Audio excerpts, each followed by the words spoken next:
In Genesis, Jesus Christ is the seed of the woman. In Exodus, he is the Passover lamb. In Leviticus, he is our high priest. In Numbers, he is the pillar of cloud by day and the pillar of fire by night.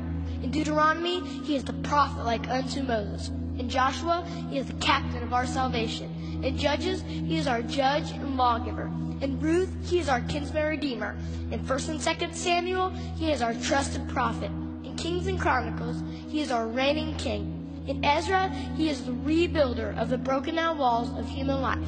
In Esther, he is our Mordecai. In Job, he is our ever-living redeemer. In Psalms, he is our shepherd. In Proverbs and Ecclesiastes, he is our wisdom. In Song of Solomon, he is our loving bridegroom. In Isaiah, he is the Prince of Peace. In Jeremiah, he is our righteous branch. In Lamentations, he is our weeping prophet. In Ezekiel, he is the wonderful four-faced man.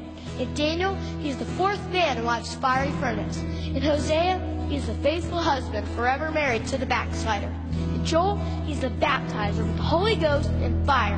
In Amos, he's our burden bearer. In Obadiah, he is mighty to save. In Jonah, he is our great foreign missionary. In Micah, he is the messenger of beautiful feet. In Nahum, he is the avenger of God's elect. In Habakkuk, he is God's evangelist crying, revive thy works in the midst of the years. In Zephaniah, he is our Savior. In Haggai, he is the restorer of God's lost heritage. In Zechariah, he is the fountain opened up in the house of David for sin and uncleanliness. And in Malachi, he is the Son of righteousness, rising with healing in his wings. In Matthew, he is the King of the Jews. In Mark, he is the servant. In Luke, he is the Son of Man, feeling what you feel. In John, he is the Son of God. In Acts, he is the Savior of the world. In Romans, he is the righteousness of God. In 1 Corinthians, he is the rock that followed Israel. In 2 Corinthians, he is the triumphant one, giving victory. In Galatians, he is your liberty. He set you free. In Ephesians, he is the head of the church. In Philippians, he is your joy. In Colossians, he is your completeness. In 1 and 2 Thessalonians, he is your hope. In 1 Timothy, he is your faith. In 2 Timothy, he is your stability.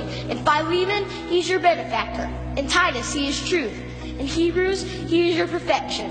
In James, he is the power behind your faith. In 1 Peter, he is your example. In 2 Peter, he is your purity. In 1 John, he is your life. In 2 John, he is your pattern. In 3 John, he is your motivation. In Jude, he is the foundation of your faith. In Revelation, he is your coming king. He is the first and the last, the beginning and the end. He is the keeper of creation, the creator of all. He is the architect of the universe and the manager of all time. He always was, he always is, and he always will be. Unmoved, unchanged, undefeated, and never undone. He was bruised and brought healing. He was pierced and eased pain. He was persecuted and brought freedom. He was dead and brought life. He is risen and brings power. He reigns and brings peace. The world can't understand him. The armies can't defeat him. The schools can't explain him. And the leaders can't ignore him. Herod couldn't kill him. The Pharisees couldn't confuse him. The people couldn't hold him. Nero couldn't crush him. Hitler couldn't silence him. The New Age can't replace him. And Oprah can't explain him away. He is life, love, longevity, and more.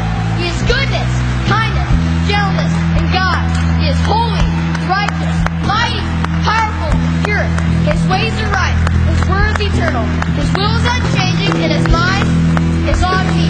He is my Redeemer. He is my Savior. He is my guide. He is my peace.